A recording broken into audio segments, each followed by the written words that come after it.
Hello and नमस्कार दोस्तों। मैं आपका होस्ट चाणक्य आज पहली बार आपके सामने आ रहा हूँ। मैं अपना पहला एपिसोड लेके भारत एक खोज का। तो जैसा कि आपने मेरी इंट्रोडक्शन वीडियो भी देखी होंगी, तो उसमें मैंने बताया था कि हम इस चैनल की शुभारंभ भारत एक खोज, जो एक वेब सीरीज़ ऑलरेडी बनी हुई है, जिसको बनाया गया था 1988 में, और जो बेस्ड ऑन है जवाहरलाल नेहरू की बुक डिस्कवरी ऑफ इंडिया, जो उन्होंने 1946 में लिखी थी। तो आज पहला एपिसोड लेके आ रहा हूँ और मैं चाहूँगा कि आप भी मेरी इस जर्नी में जुड़े। आपके भी जो विचार हैं, भारत क्या था, भारत की संस्कृति क्या थी, उसको लेकर जो हम एक खोज के लिए निकल पड़े हैं इस जर्नी में, इस चैनल के द्वारा। तो मैं चाहूँगा कि आप भी मेरे साथ जुड़े। और आज हम वो पहला एपिसोड देखने वाले हैं भारत एक खोज का, और मैं आपके साथ वो एक रिएक्शन वीडियो भी करूँगा और अपने जो विचार हैं इस सीरीज़ को देखते हुए वो आपके साथ भी शेयर करूँगा। तो आप ज़रूर मेरी इस जर्नी में जुड़े और आपको भी बहुत कुछ समझने को मिलेगा, आपको भी बहुत कुछ जानने को मिलेगा। तो बिना देरी किए अब हम चालू करते हैं पहला एपिसोड। तो पहला एपिसोड है भारत माता की जय, यानी कि बेसिकली आप बिलीव कि ये इंट्रोडक्शन होगा जवाहरलाल नेहरू, जो फिर बाद में स्टोरीज बताते हैं भारत के बारे में। तो लेट्स स्टार्ट।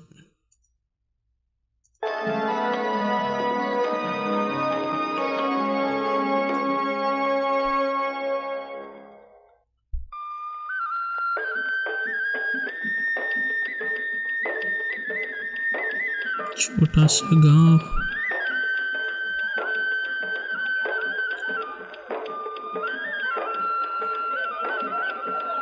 किस टाइम का ये सेट है वो अभी तक पता नहीं। शांत हो जाइए, शांत हो जाइए, बैठ जाइए, उधर भी बैठ जाइए। पंडित नेहरू आने वाले हैं। हाँ, बैठिए।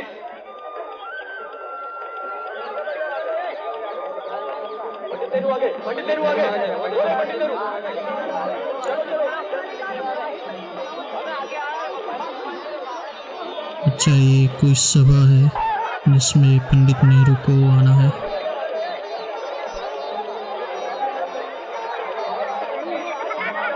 भारत माता की जय, भारत माता की जय, भारत माता की जय। पंडित नेहरू जिंदाबाद, पंडित नेहरू जिंदाबाद, पंडित नेहरू जिंदाबाद।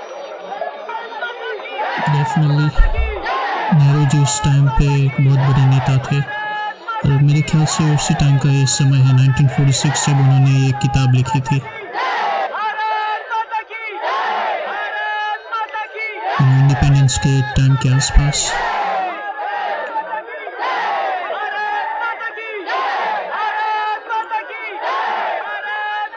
झंडा भी वो दिख नहीं रहा है, वो चरखे वाला झंडा है, पुराना वाला। तो इंडिपेंडेंस के पहले का जो सेट था वही है। बहनों, भाइयों और साथियों, आप लोग जो ये भारत माता की जय के नारे लगा रहे हैं, ये अच्छी बात है, पर आप ये भी जानते हैं कि इन नारों का मतलब क्या है?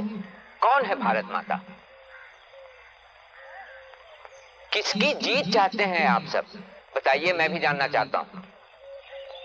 अच्छा, तुम बताओ, कौन है भारत माता? बोलो बोलो।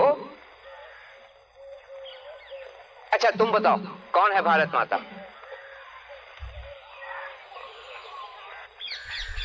आप लोगों को कम से कम इतना तो जानना ही चाहिए, किसकी जय? क्या है भारत माता? कभी देखा है आपने? पंडित जी, भारत माता मतलब ये धरती हमारी माता है।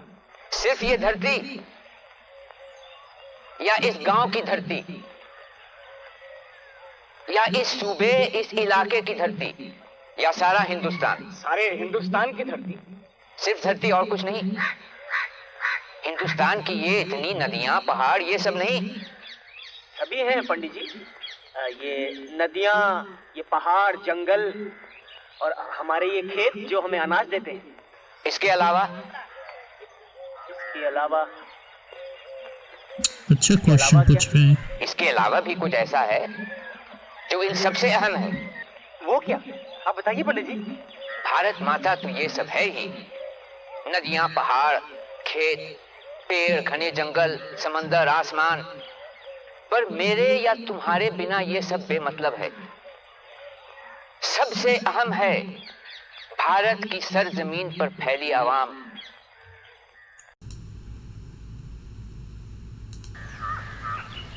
दरअसल अपने करोड़ों बेटे बेटियों से ही भारत मां की पहचान है। इसलिए उसकी जीत होगी आप सभी की जीत से। यानी कि देखा जाए तो आप सभी अपने आप में भारत माता हैं। भारत माता की जय! भारत माता की जय!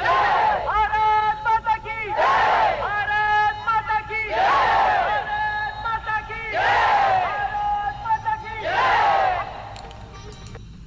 एक कमेंट में यहाँ पे ऐड करना चाहूँगा कि क्या सच में जवाहरलाल नेहरू ने कभी भी इस तरह से बाहर जाकर, जैसे गांधी जी जाया करते थे, लोगों से मिलते थे, जनसभाएं करते थे, क्या नेहरू जी ने अपनी ज़िंदगी में कभी इस तरह से बाहर जाकर कोई जनसभा की जहाँ पे उन्होंने बहुत सारे लोगों को एकत्रित किया और इंडिपेंडेंस के लिए आंदोलन किया? मतलब मैंने अभी तक कोई रिसर्च किया नहीं उनके बारे में, तो मैं जानता नहीं हूँ।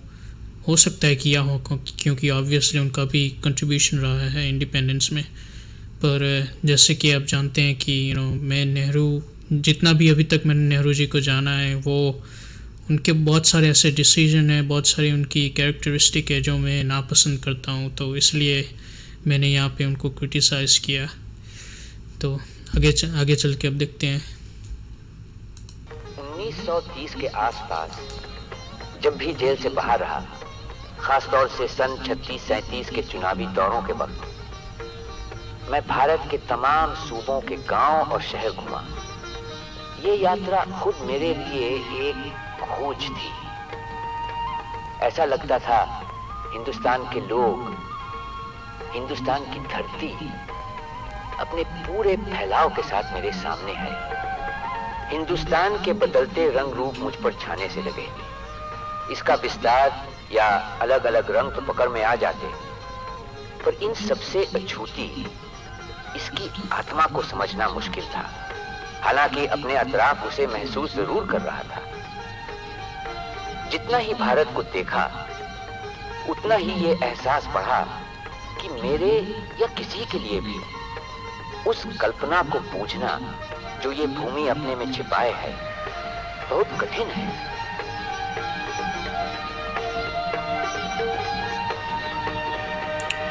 इस टाइम की रेलवे, ये कहाँ का इंस्क्रिप्शन है?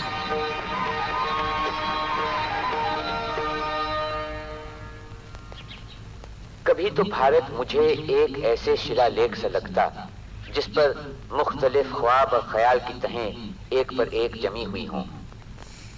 फिर भी किसी बाद की लिखी तह ने पहले से लिखी इबारत को न तो मुकम्मल तौर से मिटाया, न ही छिपाया। चाहे इनका गुमान भी न हो, फिर भी दिमाग के चेतन अचेतन हिस्सों में मौजूद सब रहता है, और इन्हीं सब ने मिलकर भारत के पेचीदा और भेद भरे वजूद को शक्ल दी है। यहाँ पे मैं एक बात ऐड करना चाहूँगा कि बहुत सारे अगर आपने डिबेट्स देखी होंगी न्यूज़ चैनल पर, तो वहाँ पर भी बहुत सारे लोग नेहरू जी के बारे में बात करते हैं। वो कहते हैं कि नेहरू जी को तो मतलब नाम की जेल थी, वो जेल में बैठकर 2 टाइम्स सुबह में और शाम में अपनी बेटी को पत्र लिखा करते थे। ऐसा भी बहुत सारे लोगों ने बात की है।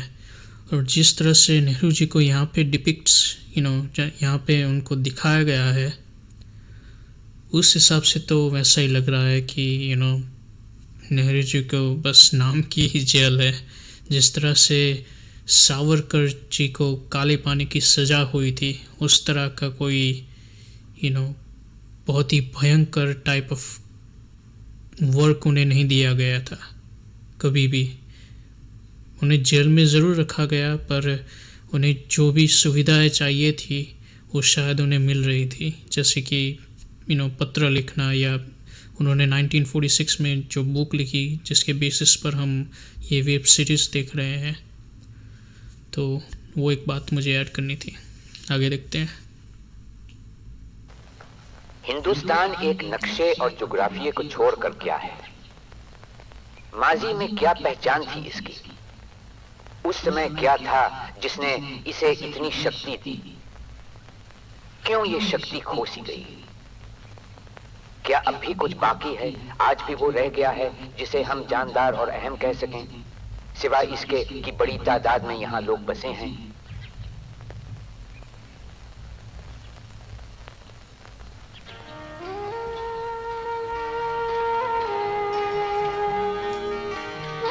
तारीख में उन पुरानी और स्थिर तहजीबों के जवाल या अचानक खात्मे की कई मिसालें हैं, जिनकी जगह फिर नई और जानदार तहजीबों ने ली।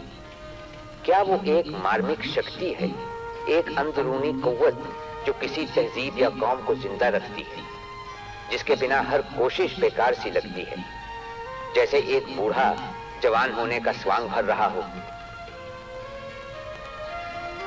सिंधु घाटी सभ्यता भी अपने आप में एक भारतीय सभ्यता थी, जो मौजूदा हिंदुस्तानी तहजीब का आधार बनी। कितनी हैरत की बात है कि कोई भी तहजीब इस तरह 5-6 हजार साल तक कायम रहे, वो भी किसी गतिहीन अर्थ में नहीं, क्योंकि भारत में विकास और बदलाव शुरू से आते रहे। ईरान, मिस्र, यूनान, चीन, अरब, मध्य एशिया और भूमध्य सागर के लोगों से भारत का संपर्क रहा। भारत की सभ्यता का बहाव इनसे प्रभावित हुआ, उसने इन्हें प्रभावित भी किया, मगर उसकी अपनी तहजीब की अलग ही पहचान रही। क्या है इस पहचान का राज? कहां से आई हम में इतनी सकत?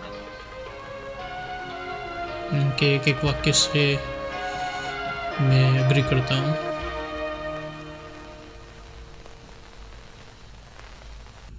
लगता है इसकी सीरीज़ की शुरुआत तो इंडस सिविलाइजेशन से ही होगी, पर जो हमारे वैदिक शास्त्रों में जिस प्रकार से पृथ्वी की रचना किस तरह से हुई, किस तरह से एटम्स बने, कण बने, उसमें से पृथ्वी बनी, अवकाश बना, उस सब के बारे में वो श्लोक्स वो अभी दिखा रहे हैं। वो पूरे नेचर को उसका पिक्चराइज भी कर रहे हैं, अभी वीडियो में भी दिखा रहे हैं। तो वो उसकी शुरुआत थी हमारे वैदिक शास्त्रों के अनुसार, और फिर बाद में वो डायरेक्टली जंप होगा इंडस सिविलाइजेशन पर, और वहाँ से हमारी जो सिविलाइजेशन स्टार्ट होती है 5000 साल पुरानी। तो मेरे ख्याल से वही दिखा रहे हैं। देखते हैं आगे। जिसने हमारे साहित्य, हमारे विचार पर इतना गहरा असर डाला है।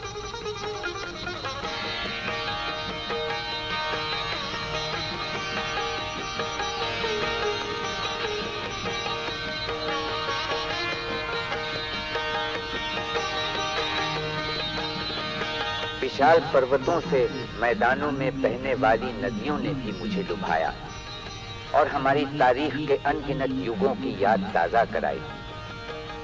सिंधु, जिससे हमारे देश का नाम हिंदुस्तान पड़ा और जिसे पार कर हजारों बरसों से जातियां, फिरके, काफिले और फौजें यहां आती रही।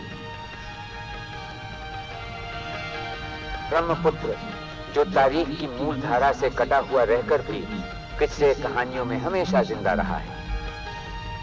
ये उत्तर पूरब के पहाड़ों में गहरी दरारें बनाता हुआ, दंदनाता हुआ भारत में दाखिल होता है और फिर शांति से पहाड़ियों, जंगल भरे मैदानों में बहता है।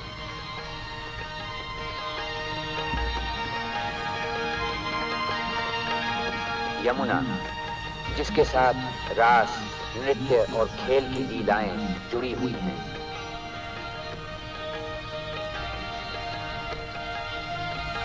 ताजमहल दिखाया गया जो यमुना के किनारे बना हुआ है।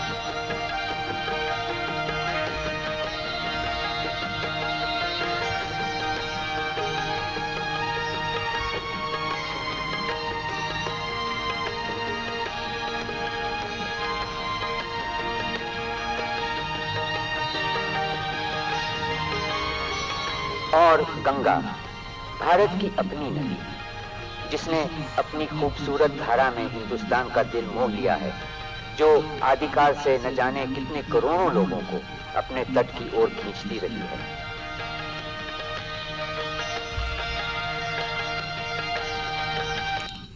तो अभी तक नेहरू जी, मतलब जिस प्रकार से इस सीरीज़ में नेहरू जी एक नैरेटर है, उनके हिसाब से उन्होंने अभी तक 4 नदियों के बारे में बताया है जो मुख्य है।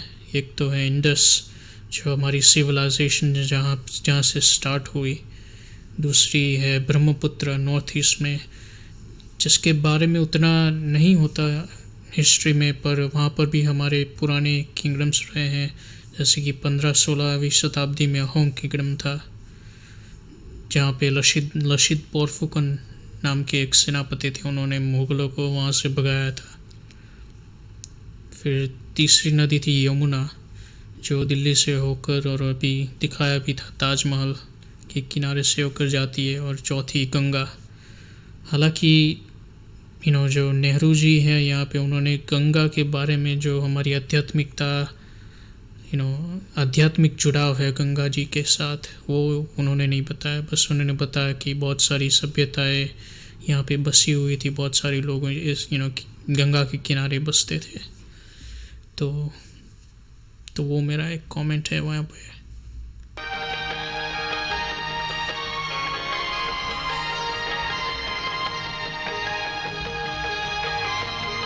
दरअसल गंगा की कहानी स्रोत से सागर संगम तक हिंदुस्तान की सभ्यता और संस्कृति की कहानी है। आदिकाल से वर्तमान तक उन साम्राज्यों के उत्थान और पतन की, विशाल शहर बसने और उजड़ने की, इंसान के साहसिक कारनामों और उस दिमागी खोज की जिसने भारत के विद्वानों को उकसाया। जैसे कि मैंने ऐश और कहा, इशरत, त्याग और संन्यास, उतार और चढ़ाव, विकास और विनाश की, जिंदगी और मौत की कहानी। गंगा की हिस्टोरिकल इम्पोर्टेंस बताई गई, पर जो स्पिरिचुअल इम्पोर्टेंस है, आध्यात्मिकता है, वो नहीं बताई गई यहाँ पे।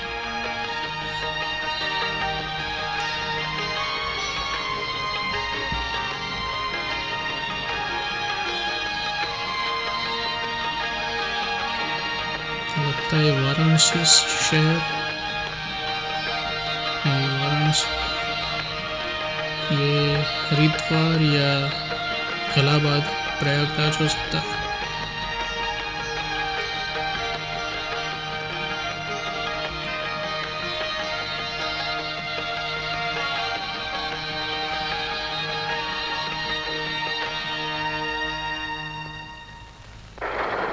इन तमाम यात्राओं ने पढ़ी हुई तारीख को उजागर करके बीते हुए कल को समझने में मेरी मदद की।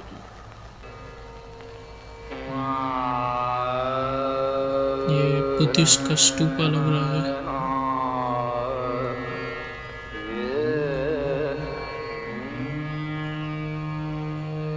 पुराना मंदिर, बुद्धिस्ट मंदिर है, हिंदू मंदिर है।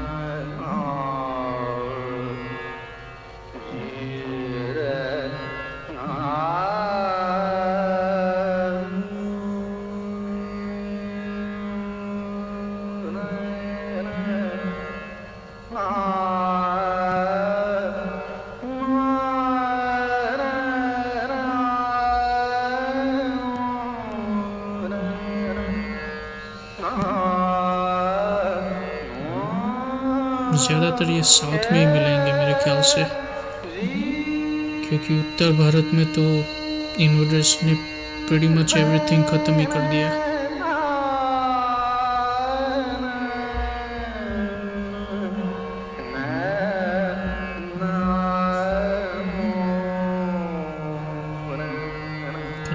कलाकृतियाँ,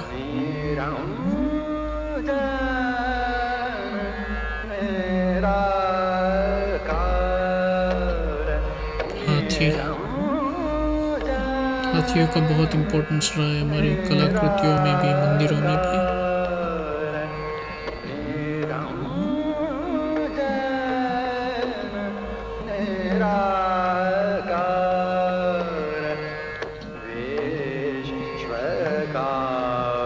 क्लासिकल सॉन्ग मुझे पसंद आया, बैकग्राउंड में बहुत अच्छा है।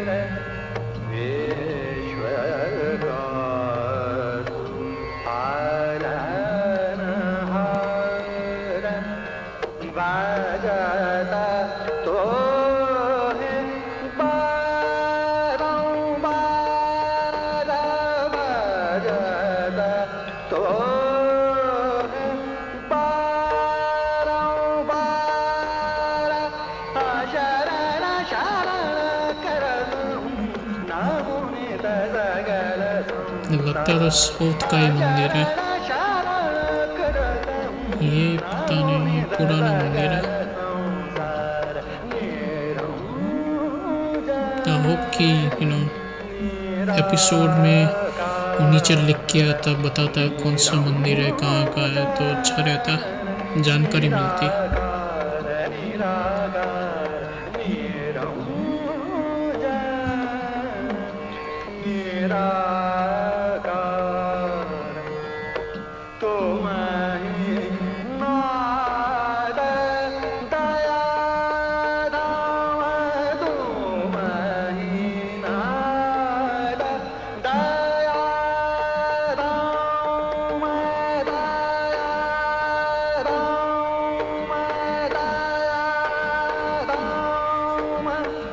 इस मंदिर के बारे में मैं जानता हूँ, नाम भूल चुका हूँ। ये रामेश्वरम का मंदिर है, नहीं, 4 साइड 4 ऐसे बड़े बड़े, यार मुझे पता है, गूगल सर्च करूंगा तो पता लग जाएगा। ये 4 दरवाजे बड़े बड़े।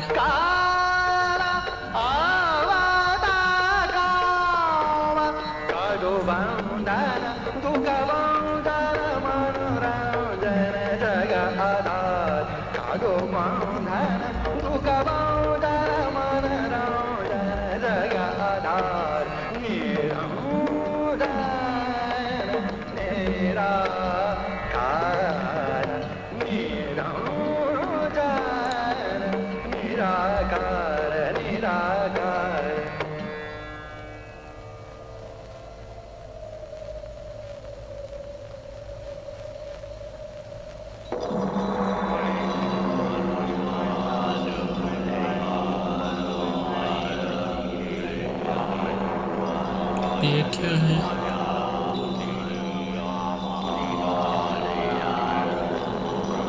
ये बुद्धिस्ट बैकग्राउंड सॉन्ग, बुद्धिस्टों का जो होता है ना, जिस प्रकार से वो बोलते हैं, मेरे ख्याल से तो बुद्धिस्ट कल्चर के बारे में बता रहा है।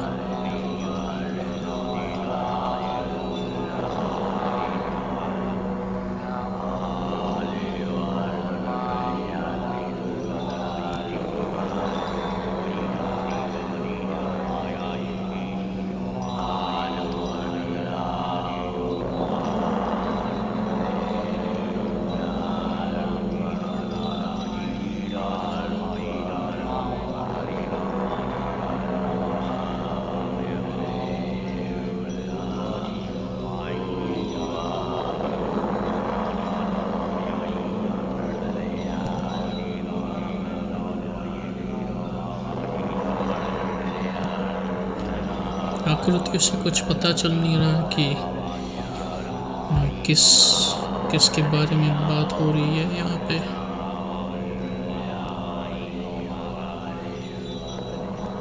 क्योंकि हिंदू और बुद्धिस्ट कल्चर बेसिकली सेम ही है। अपने पुरखों की धरती पर जीते जागते इंसान दिखने लगे, जो रोते, हंसते, प्यार करते, तकलीफ झेलते थे, और उनमें ऐसे भी थे जो ज्ञानी और समझदार थे, जिनके दिमागों ने वो ढांचा तैयार किया जिसने भारत की तहजीब को ठोस आधार दिया, जो हजारों बरस कायम रहा। भगवान बुद्ध। बनारस के नजदीक सारनाथ में गौतम बुद्ध को अपना पहला उपदेश देते हुए मानो अपने सामने देख रहा हूँ, और उनके शब्द जैसे 2500 साल की दूरी से गूंजकर मुझ तक पहुंच रहे हैं।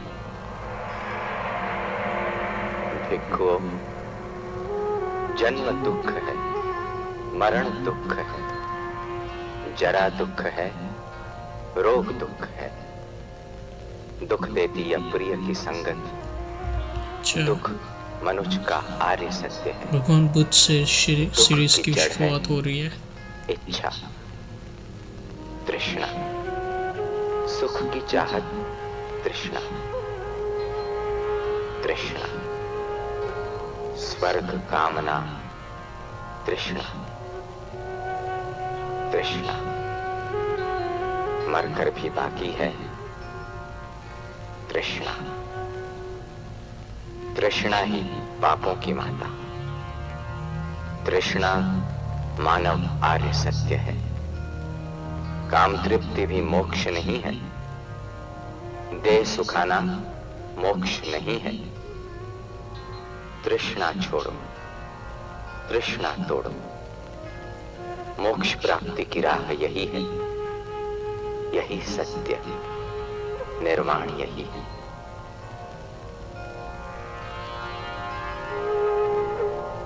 अशोक स्तंभ पर खुदे शिलालेख अच्छी बात ये थी जो अपनी शानदार जबान में मुझे एक ऐसे इंसान का हाल बताते हैं जो सम्राट होते हुए भी किसी भी दूसरे शासक या राजा से महान था।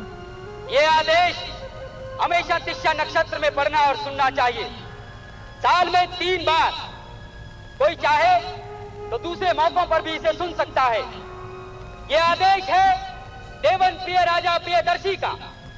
नगरवासी कई अवसरों पर जैसे हारी बीमारी, बच्चों का जन्म या विवाह यात्रा आदि आरंभ पर कई शुभ समारोहों का आयोजन करते हैं। ऐसे अवसरों पर महिलाएं खास तौर से आयोजन करती हैं जो सारे निरर्थक और तुच्छ हैं। दूसरी ओर धम्मा से जुड़े सभी अनुष्ठान अच्छा परिणाम देते हैं। उसके अंतर्गत आते हैं अच्छी बात यह थी कि उन्होंने भगवान बुद्ध को नहीं देखा, किसी पुरुषों को। दूसरे जीवों से व्यवहार करते समय स्वयं पर नियंत्रण, और अशोका की जो और ब्राह्मणों के प्रति उदारता, उपदेश थे और उसमें इसी से प्रकार कुछ के दूसरे अंश गुण ही धम्मा के भी अनुष्ठान हैं। हमें दिखा रहे हैं। धम्मा के बारे में राज आज्ञा देवन प्रिय राजा प्रियदर्शी के कहने पर खुदवाई गई। राजा प्रियदर्शी का आदेश है हर अवसर पर नगरवासी को, व्यक्ति को दूसरे संप्रदायों का आदर करना चाहिए। हमारे ऐसा अम्लम करके जो वो अपने अशोक संप्रदाय का प्रभाव बढ़ाएगा। यदि कोई व्यक्ति इसके विपरीत अशोक करेगा किस समय से तो आता दूसरे है? संप्रदायों को नुकसान पहुंचाएगा और अपने संप्रदाय का असर भी कम करेगा। इसीलिए सामंजस्य की प्रशंसा की जाती है ताकि लोग एक दूसरे के सिद्धांतों को बेहतर समझ पाएं। फतेहपुर सीकरी में अकबर बिना ताज और तख्त की परवाह किए धर्म विद्वानों से बहस मुबाहिसे में जुटा है। नई मालूमात की जुस्तजू में बेसब्र मसले ए हयात के बंधन से निजात पाने की राह खोज रहा है। अच्छा, तो ये बेसिकली ओवरऑल ये पूरी सीरीज़ में क्या क्या आने वाला है उसका ओवरऑल समरी दे रहे हैं अभी। तो सीधा अशोका से वो अकबर की ओर चले गए और अब आगे जब हम अकबर की एपिसोड को देखेंगे तब मैं आप मेरे विचारों को जानेंगे कि मेरा विचार जो बाहरी इन्वेडर्स थे उन पे क्या था। तो अभी के लिए तो हम आगे बढ़ते हैं। अकबर ने एक मज़हब की शुरुआत की थी, दीन इलाही।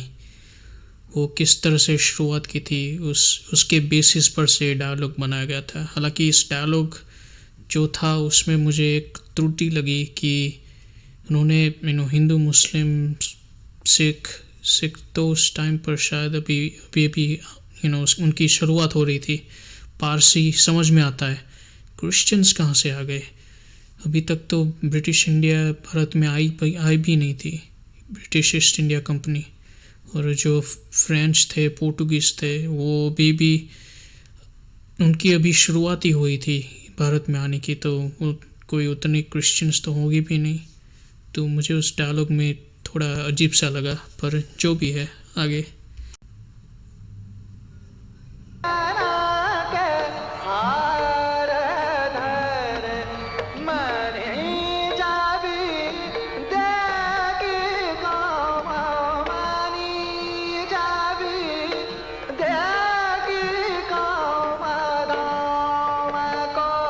मुगलों के टाइम पे जो किले बनाए गए थे, जो स्ट्रक्चर बनाए गए थे, वो सब दिखा रहे हैं अभी।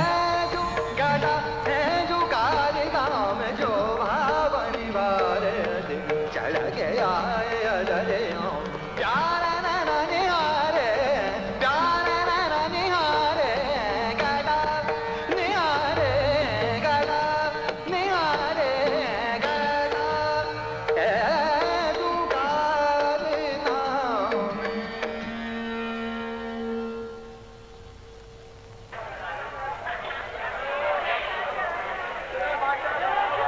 हिंदुस्तान एक बहुरंगी देश है, ये तो सब जानते हैं। एक जाहिर सी बात है जो हर एक देख सकता है। फर्क ऊपरी ठाट बाट और रहन सहन में भी दिखाई देते हैं, आदत और सोचने के ढंग में भी। मजहब बदलने से भी तब्दीलियां आई हैं, पर जो तर्ज जिंदगी किसी खास इलाके की पहचान मानी जाती है, उसमें फिर भी इतनी तब्दीलियां नहीं आई। सभ्यता की शुरुआत से हिंदुस्तान के मन में एकता का एहसास जरूर रहा है, लेकिन ये एकता ऊपर से लादी गई कोई चीज नहीं जहां सब एक तरह सोचें, एक सा रहन सहन अपनाएं। वो किसी और किस्म की एकता रही है, जहां विभिन्न सिद्धांतों को एक सा आदर सम्मान मिलता रहा। प्राचीन या मध्यकालीन युगों में एक आधुनिक राष्ट्र का ख्याल था ही नहीं, और सामंती, सांस्कृतिक या जातिबद्ध बंधन ज्यादा मतलब रखते थे। फिर भी मुझे लगता है कि तारीख के किसी भी दौर में एक हिंदुस्तानी भारत के किसी भी हिस्से में जाकर एक अपनापन जरूर महसूस करता होगा, जबकि विदेश में वो अपने आप को अजनबी समझता होगा।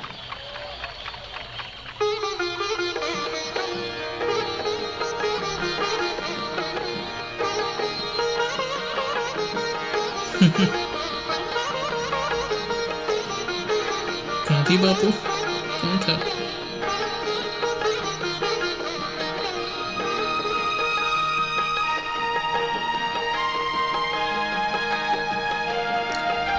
ये जो बात नेहरू जी ने बोली कि जब एक हिंदुस्तानी एक कोने से दूसरे कोने में जाता होगा तो अपने अपनापन महसूस करता होगा, वो सही बात बोली। उस टाइम पर तो अगर आप किसी दूसरे देश में जाते तो आप कभी अपनापन फील ही नहीं कर पाते, क्योंकि उस टाइम पर हम उतना ट्रैवल भी नहीं करते थे। और आप एक कोने से दूसरे कोने में जाते भारत के ही, तो आपको कम्प्लीटली न्यू ही लगता। मतलब कभी आपने एक्सपीरियंस किया नहीं होगा उस कल्चर के बारे में। तो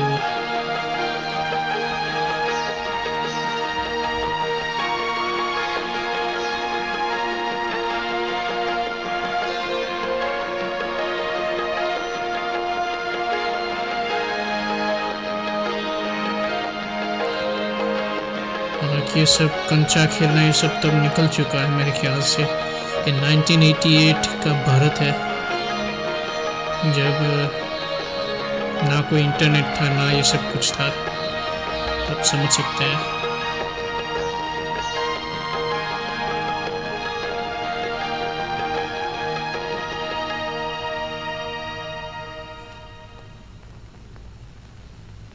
इस तरह हिंदुस्तान के लंबे इतिहास के मंजर मेरे सामने से गुजरने लगे, हार जीत, उतार चढ़ाव लिए हुए।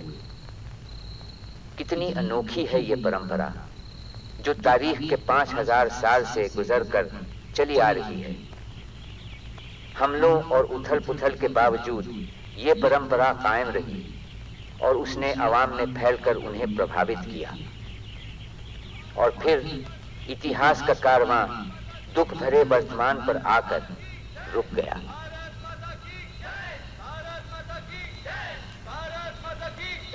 कहीं दूर से नारों का शोर एक गरज की तरह मुझ तक पहुंचा। शुरू में पहचान नहीं पाया, फिर एक जानी पहचानी सी पुकार लगी जो मेरे दिल से जवाब मांग रही थी। जेल के बाहर इंडिपेंडेंस के न जाने टाइम कौन थे। हमारे इनकलाबी नारे दोहरा रहा था। शहर के मर्द औरतें या गांव से आए किसान, जो भी थे, उन्हें सुनकर हम सब खुश हो गए और उनकी उस सलामी का दिल ही दिल जवाब ही दिया। हिरण्यगर्भात् समवर्तताग्रे भूतस्य जातः पतिरेक आसीत्। तो ये था हमारा एपिसोड 1। आई होप कि आप सबको मेरा ये एपिसोड 1 जो मैंने अभी तक अपने विचार प्रस्तुत किए वो सब आपको अच्छे लगे हों। अगर आपने अभी भी मुझे सब्सक्राइब नहीं किया है तो प्लीज़ मेरी चैनल को सब्सक्राइब करें और मेरे साथ इस भारत एक खोज की इस जर्नी में जुड़े, ताकि हम साथ में मिलकर खोज सके कि ये भारत था क्या, ये भारत की हिस्ट्री क्या थी, ये भारत हम है कौन, ये सब हम पता कर सके। तो आप सब मेरी इस जर्नी में जुड़िए और मेरी चैनल को सब्सक्राइब कीजिए। अगर आपको आज का एपिसोड अच्छा लगा हो तो उसे लाइक दीजिए और इसे शेयर भी कीजिए अपने फ्रेंड्स के साथ। धन्यवाद।